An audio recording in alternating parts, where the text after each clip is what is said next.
ओम नमो भगवते वासुदेवाय। बात तब की है जब भगवान श्री राम का राज्याभिषेक हो रहा था। तब चारों दिशाओं के ऋषि श्री राम का अभिनंदन करने अयोध्या आए। उस अवसर पर प्रश्न उठा, क्या रावण सबसे शक्तिशाली था? तो महर्षि अगस्त्य ने कहा नहीं, और रावण के सहस्त्र बाहु अर्जुन और वानर राज बाली से करारी हार की कहानी सुनाई। फिर महर्षि अगस्त्य जी ने कहा, इन सब में सबसे शक्तिशाली था इंद्रजीत, और इंद्रजीत की कथा सुनाई। रावण, मेघनाद, बाली आदि की कथाएं सुन सुनकर श्री राम को कोपता सी उठी। और जब अगस्त्य जी ने कहा कि अत्यधिक बलशाली बाली को भी आपने दग्ध कर डाला, तो श्री राम भावुक से हो गए और अपने परम प्रिय हनुमान जी का अतुलित शौर्य याद करके रोमांचित हो उठे। श्री राम को हनुमान जी की जगह अन्य लोगों के शौर्य का ये सौगान सुन एक ठीक सी उठी। करुणानिधान भगवान रघुवर अगस्त्य से बोले, महर्षि, निस्संदेह बाली और रावण का बल अतुलनीय था, पर मेरा ऐसा मानना है कि इन दोनों का बल भी हनुमान जी के बल की बराबरी नहीं कर सकता। शूरता, दक्षता, बल, धैर्य, बुद्धिमत्ता, नीति, पराक्रम और प्रभाव, इन सद्गुणों ने हनुमान जी के भीतर घर कर रखा है। समुद्र को देखते ही वानर सेना घबरा उठी थी, पर यह महाबाहु हनुमान जी सेना को धैर्य बंधाकर एक ही छलांग में 100 योजन समुद्र लाग गए थे। फिर लंकिनी को परास्त कर ये रावण के अंतपुर में घुस गए। अशोक वाटिका में जानकी जी से मिले और उन्हें भी धैर्य बंधाया। वहाँ अशोकवन में इन्होंने अकेले ही रावण के सेनापतियों, मंत्री कुमारों, किंकरों और रावण पुत्र अक्षय कुमार को मार गिराया।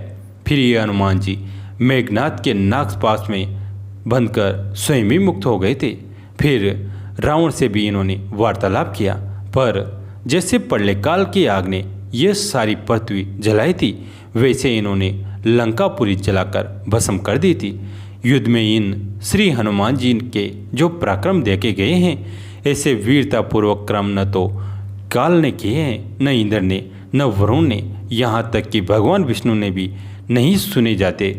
ये मुनिराज, सच कहूँ तो मैंने तो इन्हीं श्री हनुमान जी के बाहुबल से ही विभीषण के लिए लंका, शत्रुओं पर विजय, अयोध्या का राज्य, सीता जी, लक्ष्मण व मित्रों बंधुओं को प्राप्त किया है। यदि मुझे वानराज सुग्रीव के शका ये श्री हनुमान जी न मिलते, तो सीता जी का पता लगाने में कौन समर्थ हो सकता था। हे भगवान, मुझे तो आप इन परम प्रतापी श्री हनुमान जी की कथा ही विस्तार से सुनाइए। श्री रामचंद्र जी के ये प्रेम भरे वचन सुनकर श्री हनुमान जी की तरफ देखते हुए अगस्त्य जी बोले, श्री राम, आपकी बातें सच हैं।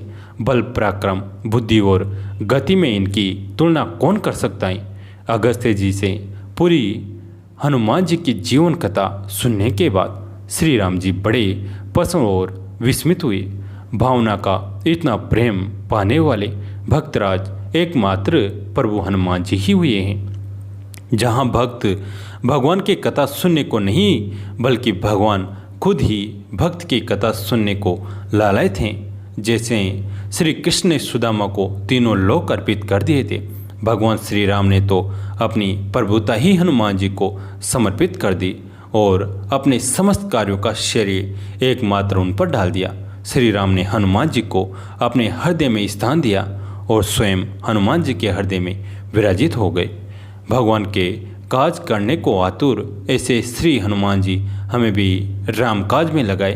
एक माटी का दिया सारी रात अंधेरे से लड़ता है, तू तो प्रभु का दिया है, फिर किस बात से डरता है।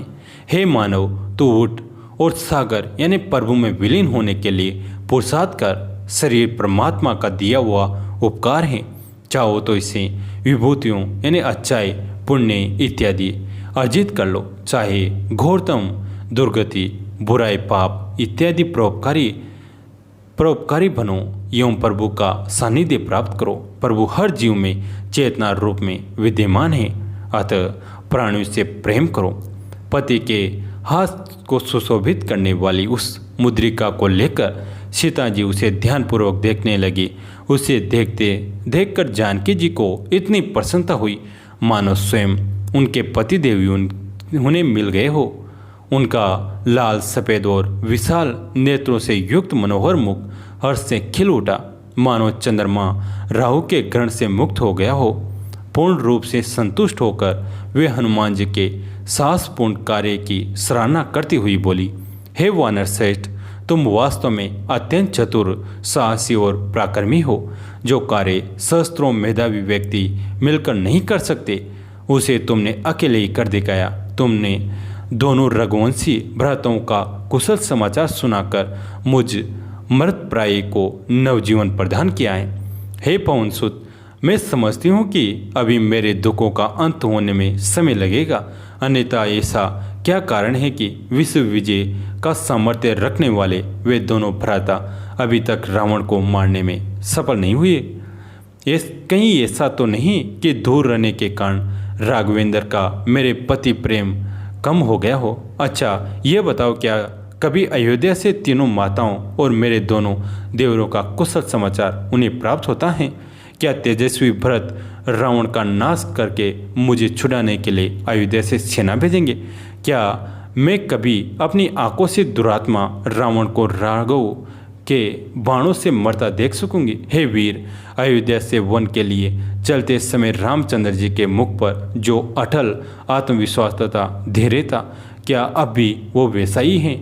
सीता के इन प्रश्नों को सुनकर हनुमान जी बोले, हे देवी, जब रघुनाथ जी को आपकी दशा की सूचना मुझसे प्राप्त होगी, तब वे बिना समय नष्ट किए वानरों और वृक्षों की विशाल सेना को लेकर लंकापति रावण पर आक्रमण करके उसकी इस स्वर्णपुरी को धूल में मिला देंगे और आपको इस बंधन से मुक्त करा के ले जाएंगे।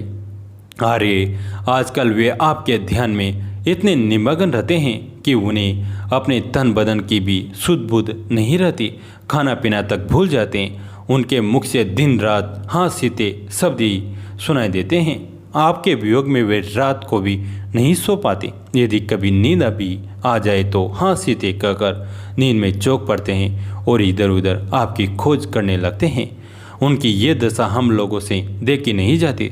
हम उन्हें धैर्य बनाने का प्रयास करते हैं, किंतु हमें सफलता नहीं मिलती। उनकी पीड़ा बढ़ती जाती है। अपने प्राणनाथ की दशा का वर्णन, करुण वर्णन सुनकर जानकी के नेत्रों से अविरल अश्रुधारा चली।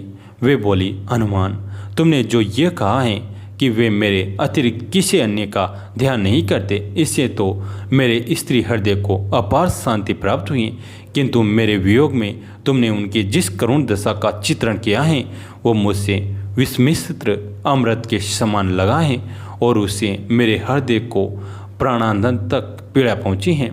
वानर शिरोमणि देव के विधान को रोकना प्राणियों के वश में की बात नहीं है, ये सब विधाता का विधान है, जिसने हम दोनों को यह एक दूसरे के विरह में तड़पने के लिए छोड़ दिया है। न जाने वो दिन कब आएगा जब वे रावण का वध करके मुझ दुखिया को दर्शन देंगे। उनके वियोग में तड़पते हुए मुझे 10 मास व्यतीत हो चुके हैं।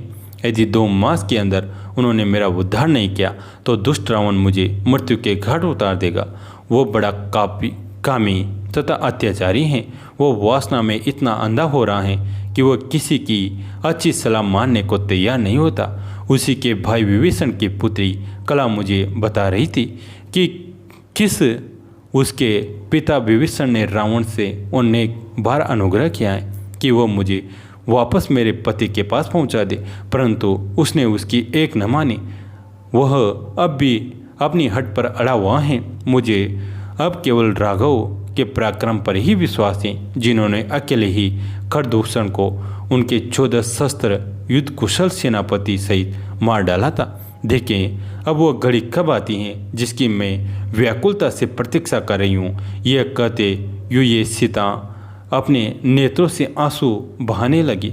सीता को विलाप युक्त वचन को सुनकर हनुमान जी ने उन्हें धैर्य बनाते हुए कहा, देवी आप दुखी न हो, मैं आपको विश्वास दिलाता हूँ कि मेरे पहुँचते ही प्रभु वानर सेना सहित लंका पर आक्रमण करके दुष्ट रावण का वध कर आपको मुक्त करा देंगे। मुझे तो ये लंकापति कोई असाधारण बलवान नहीं दिखाई देता।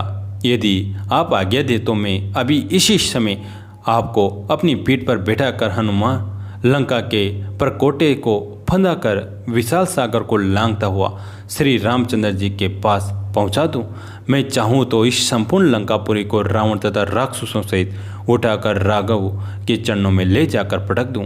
इनमें से किसी भी राक्षस में इतनी सामर्थ्य नहीं कि वो मेरे मार्ग में बाधा बनकर खड़ा हो जाए। कैसी लगी ये कहानी कमेंट में ज़रूर बताएं। इस कहानी को अपने दोस्तों के साथ, फैमिली के साथ शेयर जरूर करें। अगर आपको धार्मिक कहानियाँ सुनना पसंद है तो इस चैनल को सब्सक्राइब जरूर करें।